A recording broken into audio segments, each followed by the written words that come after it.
할렐루야. 오늘 이 저녁에도 주님 인도하심을 경험하는 복된 성도님들 다 되시길 축복합니다. 오늘 말씀의 제목은 어려움 속에서도 전파되는 하나님 나라입니다. 우리가 지금 계속해서 주일학교 공과 그리고 또 우리 총회 공과에 맞춰서 또 우리가 계속해서 말씀을 보고 있는데요. 사도행전의 말씀을 우리가 계속해서 살펴보고 있죠. 이제 바울과 또 그의 일행들을 통해서 또 이방인들에게 복음이 전해지는 그런 본격적인 사역들을 우리가 살펴보고 있습니다. 자, 오늘 말씀에도 보니까 바울과 그의 일행들은 이제 여러 도시들을 다니면서 복음을 전합니다. 사도행전 16장에 보니까 그러한 모습들을 쭉 기록하고 있어요. 그런데 그 사역들을 감당할 때 어떤 일들이 일어나느냐?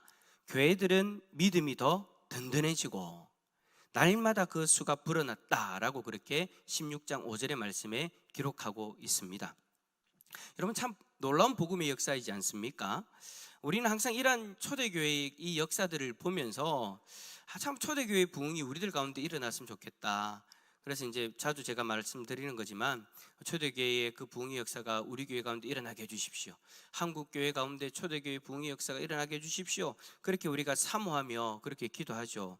근데 여러분, 참 아이러니한 것은 초대교회의 그 역사에서 날마다 그 수가 불어나는 것과 그리고 교회들의 믿음이 든든히 서가는 것, 그런 모습들을 우리가 바라보고 사모는 하는데, 초대교회가 처한 그 상황들은 우리가 자꾸 외면하는 것 같아요. 여러분, 초대교회 상황이 어떻습니까? 복음을 전하기에 좋은 상황이 아니었죠. 정말 힘들었어요. 몸이 힘들 뿐만 아니라 마음도 힘들 수 있고 지칠 수 있는 그런 상황이었지 않습니까? 누가 복음을 전한다고 옆에서 응원이라도 해줍니까? 그러지 않죠. 우리 청년들이 학생들하고 지난주에 또 강변 나가서 전도할 때 보면 또 교회 다니시는 분들이 와가지고 참 수고한다라는 말도 해주고 막 그렇게 이제 격려도 해주는데, 그런 이제 주위에 믿는 사람들이 많으니까 그런 일들이 일어나잖아요. 그런데 초대교회 상황에는 아예 아무도 없는, 믿는 사람들이 아무도 없는 곳에 들어가서 복음을 전하고, 또 복음을 전하다 보면 또 핍박을 받고, 또 핍박을 받는데 이방인으로부터 핍박을 받는 것이 아니라 유대인으로부터 돌 맞아 죽을 뻔한 그런 상황들을 많이 경험하는 그런 상황이었죠. 가는 지역마다 온통 우상천지입니다. 유대인들은 대놓고 핍박합니다. 오히려 어째 보면 이방인들이 복음을 잘 받아들이고 핍박하는 것은 유대인들이 더 나서서 핍박하는 그런 상황들도 많이 있었지 않습니까? 기독교적인 문화, 기독교적인 생활, 기독교적인 도덕성 전혀 없어요.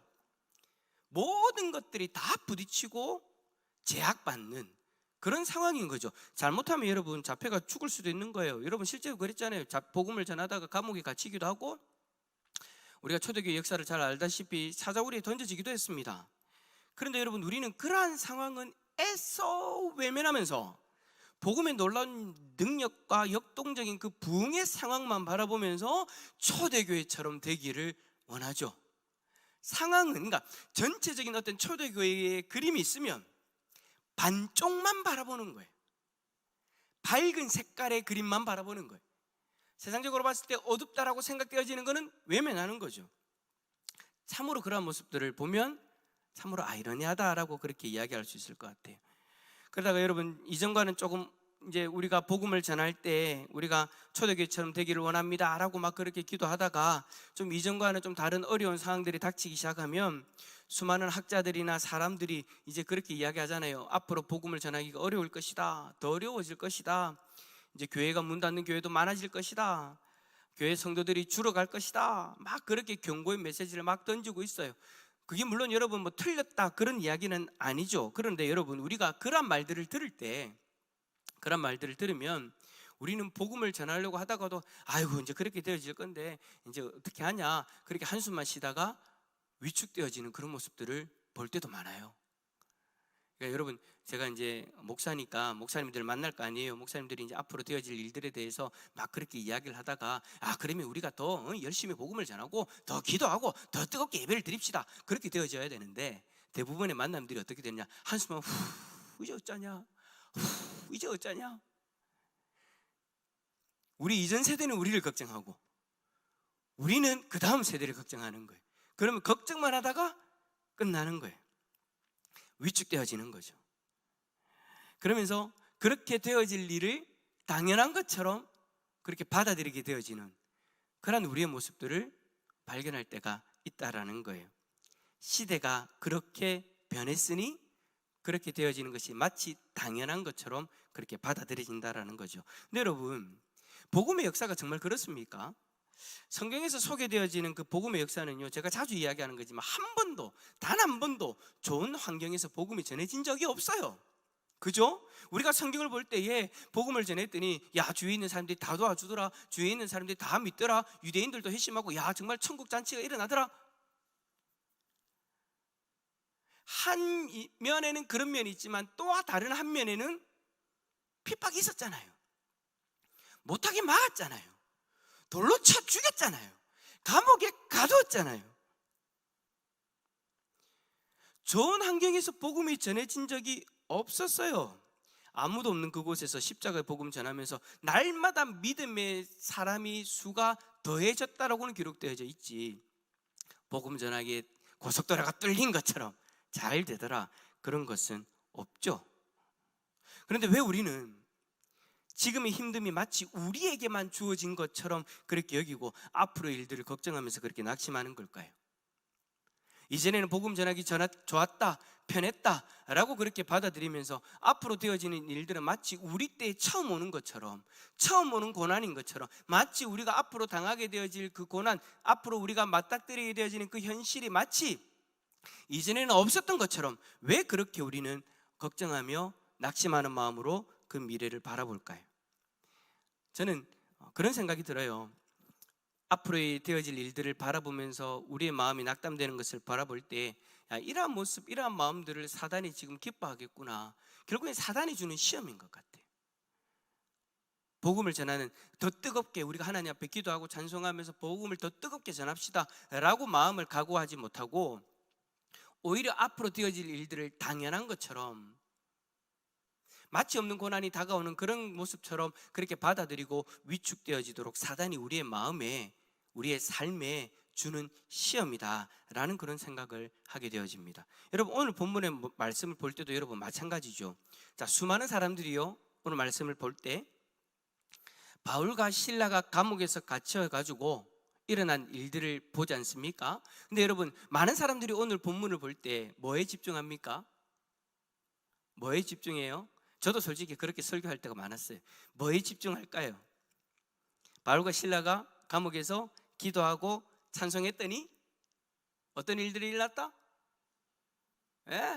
기적이 일어났다. 많은 사람들이 오늘 본문의 성경을 볼 때 일어난 그 기적에 초점을 맞춰요. 그래서 뭐라고 이야기하냐? 자, 우리가 어려워도 하나님을 찬송합시다, 어려워도 기도합시다, 그 가운데 하나님이 역사하십니다, 기적이 일어날 것입니다 라고 격려하죠. 근데 그 말이 틀린 말은 아닌데, 틀린 말은 아니잖아요, 그죠? 우리가 어려울 때 힘들 때 뭐 해야 돼요? 당연히 찬송하고 기도해야 되죠. 그리고 우리 가운데 역사하실 하나님을 믿음의 눈으로 바라봐야 되죠. 그런데 여러분, 오늘 본문에서는 여러분 거기에 초점이 맞춰져 있는 것이 아니거든요. 근데 많은 사람들이 오늘 이 본문을 볼 때 그 기적에 집중하고 그 기적이 왜 일어났는가에 집중하고 있어요. 여러분, 오늘 본문의 사건이 왜 일어났습니까? 옥문이 열리고 지진이 일어나고 옥문이 열리고, 이야, 그 놀라운 기적, 여러분 왜 일어났습니까? 이 사건은 여러분 바울과 실라가 빌립보에서 복음을 전할 때 일어난 일이에요. 여러분, 왜 감옥에 갇혔어요? 바울과 실라가 이제 빌립보 지역을 두루다니면서 복음을 전하는데, 하루는 이제 기도처로 가려고 딱 할 때 귀신 들린 요정 하나가 따라다니면서 막 괴롭히는 거예요. 그때 바울과 실라가 어떻게 했어요? 예수의 이름으로 그 여인에게 들어가 있던 그 귀신을 쫓아내죠. 근데 쫓아냈더니 그 여인의 입장에서, 개인의 삶의 입장에서는 그게 좋은 것이었어요. 복이었어요. 그러나 그 귀신 들린 여종을 통해서 점을 보아 돈을 벌었던 주인의 입장에서는 손해를 봤던 거죠. 그래서 이 주인이 바울과 실라를 붙잡아가지고 관리들에게 끌고 가잖아요. 그리고 고소를 해요. 뭐라고 고소합니까? 빌립보에서 소란을 피운다. 근데 그 소란이라는 것이 뭐냐? 어떤 것이냐? 그 지역의 로마 사람들로서는 받아들이거나 실천할 수 없는 풍습을 가르친다라는 거예요. 여러분, 로마인들이 받아들일 수 없는, 실천할 수 없는 풍습이 여러분 어떤 것이 있을까요? 무엇을 이야기하는 걸까요? 로마 사람들은 로마의 황제를 뭐와 같이 받아들입니까? 뭐와 같이 섬깁니까? 신으로 섬기잖아요. 황제를 신으로 섬기고 황제 앞에 절하고 그렇게 섬기는 사람들이 로마 사람들이에요. 그런데 그 빌립보 지역에 바울과 실라와 그 무리들이 들어와가지고 예수의 이름을 전하면서 예수가 우리의 구원자입니다, 하나님이 우리의 참된 신이십니다 라고 그렇게 전하고 하나님을 섬겨야 된다고 이야기하고 있으니 이 로마 사람들 입장에서는 지킬 수 없는 풍습이라는 거예요. 받아들일 수 없는 풍습이라는 거예요. 이 말이 안 된다는 거죠. 그러니까 이러한 고소의 그 장면들을 바라보고 있던 그 주변의 군중들도 합세해가지고 바울과 실라를 공격합니다. 그리고는 로마 관리가 바울과 실라의 옷을 찢어버리고 매질하라고 그렇게 명령하는 거예요. 자, 이제 우리의 상황에 맞게 이 상황을 이야기한다면 이제 여러분, 우리가 앞으로 걱정하는 일들이 일어난다라는 거죠. 앞으로 우리가 뭘 걱정합니까?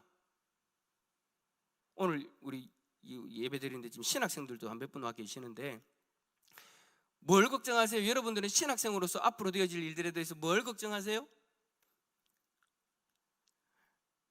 우리가 몇 주 전에 그 왜 포괄적 차별금지법 그거 통과되지 않도록 서명했잖아요, 그죠? 이제 우리가 지금 막 이제 나서가지고 전면전에서 우리가 나서고 서명하고 데모하고 하면서 이걸 저지하고 있는데 계속해서 이렇게 이제 올라오다 보니까 이제 목사님들이나 다른 학자들은 뭐라고 얘기하냐면 결국에는 나중에 통과될 확률이 높다. 그렇게 되어지면 이제 어떻게 되어지느냐? 우리가 강단에서 복음을 전하면서 하나님의 말씀을 전하면서 동성애가 죄라고 하나님이 그렇게 말씀하십니다라고 이야기를 하면 감옥에 간다. 신학생들이 이제 아직 목사가 되기 전에 그런 이야기들을 들으면 야, 우리가 나중에 그러면 강단에서 복음을 전하다가 감옥 잡혀가는 거 아니야? 여러분, 우리가 그러한 법들이 통과되어진 유럽들을 보면 이제는 어떤 일들이 일어나느냐? 예수를 전하는 것도 불법이고 예수를 믿으라고 이야기하는 것도 그 상대방이 강요로 받아들이면 불법이 되는 그런 시대가 온다라고 그렇게 이야기하잖아요. 이미 유럽에는 그런 일들이 일어나고 있고, 우리는 그런 날들을 걱정하는 거예요.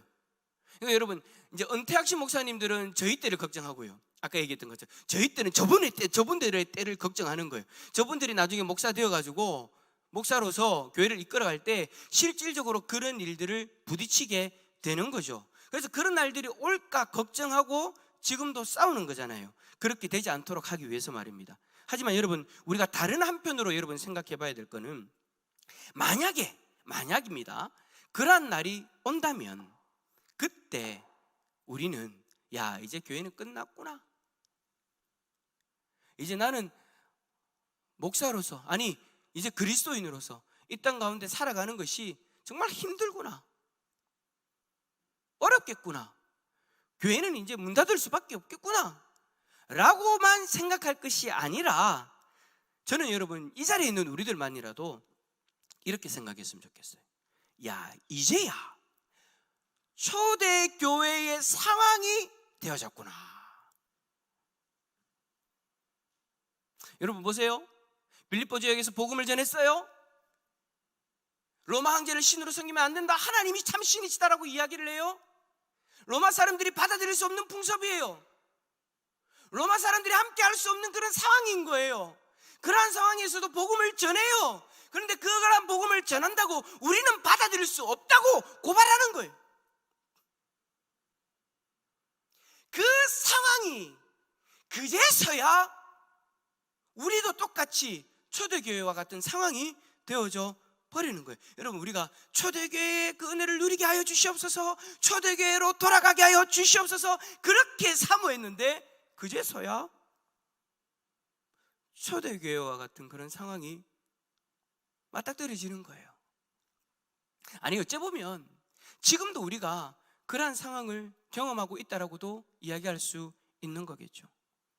여러분, 우리가 오늘 본문을 보면서 그렇게 바울과 실라처럼 찬송하고 기도하면서 하나님의 그 기적을 경험하기를 원했는데 그러한 날이 실제로 우리에게 다가오고 있고 지금도 그 날들을 우리가 살아가고 있다라고 받아들일 수 있는 거죠. 만약 여러분 그러한 법들이 그러한 법들과 여러분 상관없이 여러분들이 이미 회사에서, 집에서, 그리고 동네에서 복음을 전하는 것이 힘들다라는 것이 여러분들이 경험하고 있다면, 야, 이제 앞으로 안 되겠네가 아니라, 따라서 합시다. 이제야 초대교회와 같은 상황이 됐네. 얼마나 많은 교회들이 초대교회 그 영성으로 돌아가게 해달라고 기도했습니까? 얼마나 많은 교회들이 초대교회의 모습을 회복하게 해달라고 그렇게 기도했습니까? 그렇게 수없이 사모하며 기도하며 매달렸는데, 이제야 이제야 우리가 초대교회의 상황을 직면하게 된 거예요. 그 상황이 우리에게 다가온 거예요. 근데 놀라운 거는 뭐냐? 그토록 사모하던 기적을 경험할 상황이 주어졌는데, 초대교회와 같은 그런 상황에서 복음의 놀라운 능력들을 경험할 수 있고 복음의 놀라운 기적들을 경험할 수 있는 상황이 우리에게 주어졌는데, 많은 사람들이 이 상황을 이상히 여기는 거예요. 그리고는 이 상황에서 어떻게 복음을 전하냐고 포기해버려요. 그토록 사모했던 초대교회의 기적을 경험할 수 있는 상황이 이제서야 우리에게 주어졌는데, 여러분, 왜 우리는 이렇게 반응할까요? 그냥 단지 3년 정도의 우리가 코로나 상황을 경험하면서 우리에게 일어나 우리의 주위에 그 변화되어진 그 상황들을 맞닥뜨릴 때 우리가 이런 반응들을 많이 하잖아요. 그 이유가 뭘까요? 앞에서 이야기한 것처럼 오늘 본문을 볼 때 기적에만 집중하고 있기 때문이에요. 그리고 그 기적을 통해서 복음을 받아들인 간수의 그 놀라운 변화만 받아들이고 있는 거죠.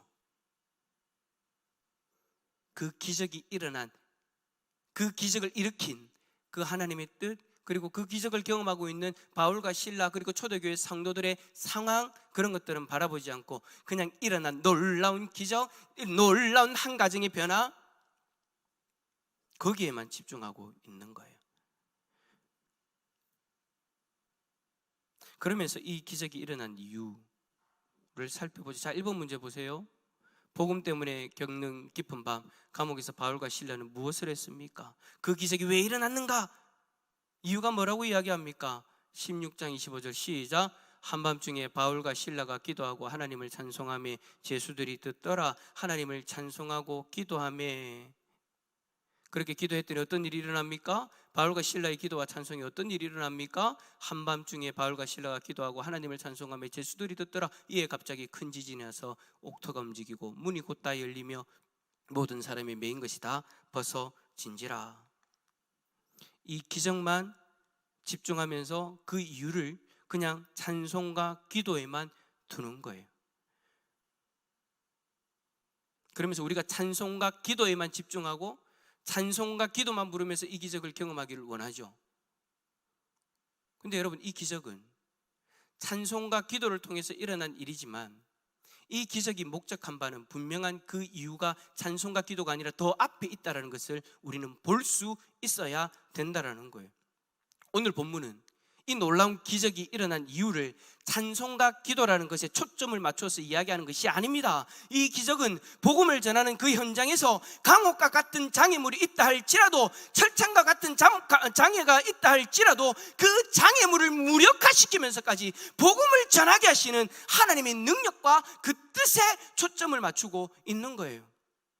그러므로 여러분, 우리가 오늘 본문을 보면서 찬송과 기도를 하면 이런 기적이 일어난다라고 이야기할 것이 아니라, 물론 여러분 그것을 부정하는 것은 아니지만 오늘 본문을 통해서 우리가 진정으로 바라봐야 될 건 그것을 이야기할 것이 아니라, 우리가 복음을 전하다가 감옥에 갇힌다 할지라도 하나님은 어려움 속에 있는 우리를 통해서 여전히 복음이 전해지도록 하신다. 사람이 받아들이지 않는다고 포기하지 말고, 우리가 복음을 전할 환경이 되지 않는다고 포기하지 말고, 우리를 통해 역사하실 하나님을 찬송하고 기도하면서 전도의 사명을 감당하면 하나님은 지금도 우리를 통해, 그리고 앞으로도 복음이 반드시 전파되게 하신다. 하나님 나라가 반드시 확장되게 하신다. 사단은 우리가 그 앞으로 되어질 일들을 바라보며 걱정하며 주저하며 쪼그라들 것을 그렇게 사단은 우리에게 요구할지 몰라도 우리는 그 속에서 그 장애물을 간파하시고 그 장애물을 극복하시고 역사하실 하나님의 능력을 바라볼 수 있어야 되는 거예요. 그래서 여러분, 오늘 본문이 감옥에서 탈출하는 장면으로 끝나지 않는다라는 거예요. 바울과 실라는 감옥의 옥문이 열려지는 상황에서도 어떻게 해요? 도망가지 않아요. 만약에 여러분, 오늘 본문이 바울과 실라가 하나님 앞에 찬송하고 기도했더니 하나님이 그 찬송과 기도에 응답하셔서 감옥의 옥문을 열어주셨더라 라고 여러분, 만약에 오늘 본문이 초점이 거기에 맞춰져 있으면 바울과 실라는 두 발로 걸어나가는 장면으로 끝나야 돼요. 맞잖아요. 저는요, 오늘 본문을 보면서, 성경을 보면서 항상 궁금했어요. 왜 바울과 실라가 도망가지 않았을까? 지금 하나님의 뜻은 그 바울과 실라가 도망가는 것에 초점을 맞추고 있는 것이 아니었기 때문에 바울과 실라가 나가지 않은 거예요. 바울과 실라가 하나님을 찬송하고 기도했던 그 목적, 감옥 문이 열리는 것이 목적이 아니었어요. 자신들의 삶을 통해서 여전히 감옥이라는 곳에 잡혀져 있지만, 갇혀져 있지만, 이 갇혀져 있는 상황 속에서 뭐가 전파되어지기를 원했던 거예요? 하나님의 복주의 그리스도의 복음이 전파되어지기를 원했던 거예요. 그래서 문이 열려도 도망가지 않아요. 성경은 문이 열려도 도망가는 그들의 모습을 기록하고 있지 않아요. 뭘 기록하고 있습니까? 감옥 문이 열려졌을 때, 간수가 자기를 하려고 할 때 그에게 그들이 복음을 전하였고, 그 간수의 온 집안이 그들이 전한 복음을 통해서 구원받게 되어지더라. 할렐루야. 오늘 성경이 이야기하고 싶은 것은 그거예요. 사랑하는 성도 여러분, 저는 우리 교회에 초대교회의 역사가 일어날 수 있기를 소망합니다. 정말 사모합니다. 그러나 여러분, 우리가 사모하는 것은 단지 그냥 이 자리에 사람이 차는 것을 사모하는 것이 아니에요. 우리가 사모하는 것은 주의 복음을 전하는데 놀라운 기적이 일어나는 것, 그것만을 사모하는 것이 아니에요. 어떠한 어려움이 닥친다 할지라도, 어떠한 고난이 닥친다 할지라도, 우리가 복음을 전하다 감옥에 갇히는 그런 일들이 일어난다 할지라도 우리는 그 속에서 주의 복음을 위해 우리 자신을 드릴 수 있는, 그 가운데 역사하시는 하나님을 경험하는 우리 공동체가 되어지기를 원한다라는 거예요. 지금 이 시대가 우리가 느끼기에 복음을 전하기 점점 어려워집니까? 그렇다면 걱정하지 마시고, 오히려 저는 그랬으면 좋겠어요. 성경을 읽고 성경을 알고 성경을 통해 하나님의 뜻을 발견했다면, 점점 어려워지고 있고 어려워질 것이 보이고 그렇게 되어질 때에 낙심하기보다 오히려 좀 어떻게 받아들이실지 모르겠는데 따라서 합시다. 즐거워합시다. 기대합시다. 왜요? 이제 초대교회와 같은 상황이 되어지고, 초대교회와 같은 상황에서 초대교회에 역사하셨던 그 하나님의 손길이 우리들에게 임하실 거니까. 할렐루야. 그 어려운 상황 가운데서 목숨을 내어놓고 복음을 전할 수 있는 상황, 그때에 수많은 사람들이 하나님 앞으로 돌아오는 놀라운 상황, 그 가운데 예수의 이름 앞에 놀라운 기적들이 일어나는 그 놀라운 상황, 그 상황들이 우리들에게 다가오고 있다라는 거예요. 그리고 지금도 우리는 말씀을 통해 그러한 기적들을 바라볼 수 있는 것이죠. 그러니 앞으로를 바라보면서 위축될 것이 아니라, 걱정할 것이 아니라 오히려 감사하면서 기대합시다. 그리고 이 상황에 대해서 오늘 선생님들도 몇 분 나와 계시잖아요. 주일날 오늘 이 말씀을 아이들에게 전해야 되니까 이 마음을 아이들에게 나눴으면 좋겠어요. 아이들이 학교에 가서 복음을 전하려고 할 때, 교회 가자고 이야기할 때, 목사님, 전도사님, 선생님 안 돼요, 가자면 다 안 돼요, 안 돼요. 우리 아이들 다 그래요. 저도 사역을 해봐서 알지만 아이들이 뭐 복음을 전하자 이야기하면 안 돼요, 안 돼요, 안 돼요 라고 이야기하는 아이들이 많을 거예요. 유초등부 아이들은 아멘 하고 갈 수도 있는데, 특히 학생부 아이들이 그럴 확률이 높아요. 안 돼요, 해봤는데 안 돼요, 안 돼요. 그러나 여러분, 그 안 돼요 속에 깃들어져 있는 그 사단의 시험들, 그걸 끄집어내 주시고, 오늘 말씀을 통해서 안 되는 그 상황 속에서 주의 복음은 전해졌다, 전해져서 지금 내가 예수 그리스도를 믿고 있고 지금 우리가 이 교회에서 하나님을 예배할 수 있는 거다라고 그렇게 말씀해 주시고, 앞으로 너희들을 통해서 또 안 되어지는 그 상황 속에서 전해지는 그 복음으로 말미암아 수많은 사람들이 주님 앞으로 돌아오게 되어질 것이라는 그 기대감도 함께 나눌 수 있기를 축복합니다. 그런 놀라운 역사가 우리들 가운데 일어날 수 있기를 예수 그리스도 이름으로 축원합니다.